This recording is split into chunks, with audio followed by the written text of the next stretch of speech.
If you live in a warm climate, the standard selection of supermarket fruits barely scratches the surface of what you can actually grow.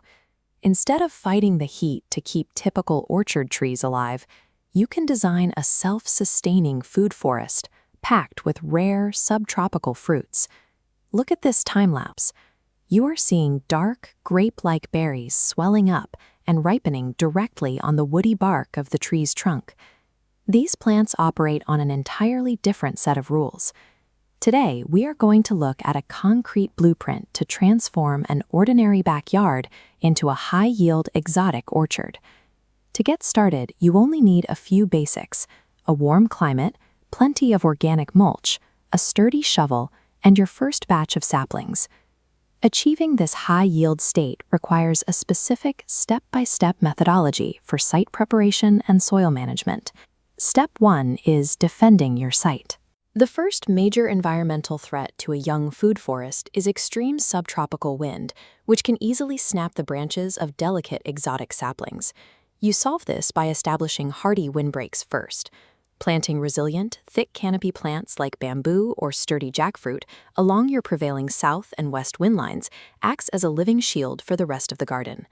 The second major threat is torrential rainfall. If you plant these trees on completely flat terrain, heavy downpours will pool around the base of the trunk, leading directly to fatal root rot. This diagram shows our primary defense mechanism against waterlogging, a structural layout called a swale. It consists of a shallow trench sitting right next to a raised, compacted mound of earth. When heavy rain hits the property, the water rushes into this shallow trench. Instead of washing away your topsoil, the momentum stops and the water sits safely in the basin. Meanwhile, the root system inside the adjacent raised mound remains elevated and well aerated, staying completely separated from the sitting water. Mastering how wind deflects off your property and how water flows through it is the absolute prerequisite. You have to get this right before a single exotic tree goes into the ground. Now that we've shaped the terrain, we need to address the topsoil. Typical backyard dirt is often depleted of nutrients and entirely too poor to support heavy-fruiting exotic trees. The goal here isn't to maintain a manicured, perfectly green lawn. We want to actively mimic the self-sustaining decay you find on a natural forest floor. We do this using a technique called chop and drop. You simply cut back excess green plant matter and leave the trimmings directly on the soil to break down, providing an immediate source of organic nutrients. Next, you introduce a living ground cover, like Pinto's peanut. This acts as a dense, living shield across the surface that protects the soil ecosystem below and locks in essential moisture during the intense summer heat. You'll know this process is working when you walk on it. The upgraded ground should feel soft and act like a damped sponge, rather than turning into thick, unworkable mud after a storm. By building this self-composting floor, the garden actively feeds itself. The nutrients constantly cycle back into the earth, eliminating the need for constant applications of artificial fertilizer. With the site prepared, we can move to plant selection. The strategy is to carefully choose exotic varieties that are uniquely adapted to these warm, wet microclimates. Take the jaboticaba, or Brazilian grape. It exhibits a trait called cauliflory, meaning these dark purple clusters eye past the outer branches entirely and grow directly on the main trunk of the tree. Then there's the canistel, often called the yellow sapote.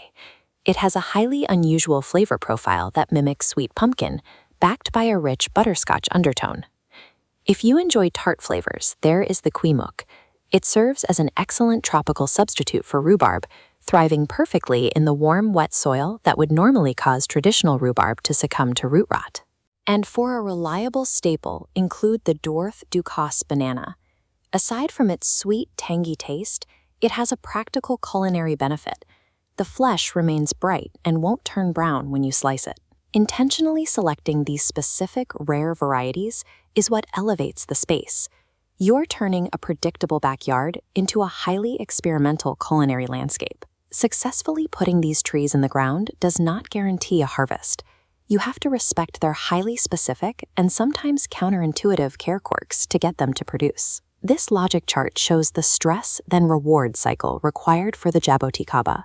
You have to force a dry period by letting the soil dry out, and then follow it with heavy watering to trigger a massive flush of fruit along the bark. Conversely, looking at the right side of the chart for the canistel, applying too much nitrogen fertilizer will force the tree to focus entirely on leaf growth, and it will refuse to fruit. When they finally do produce, you need to watch for precise physical cues. You harvest jaboticabas by plucking them cleanly from the bark, but you have to leave the canistel on the branch until the skin yields completely to soft physical pressure.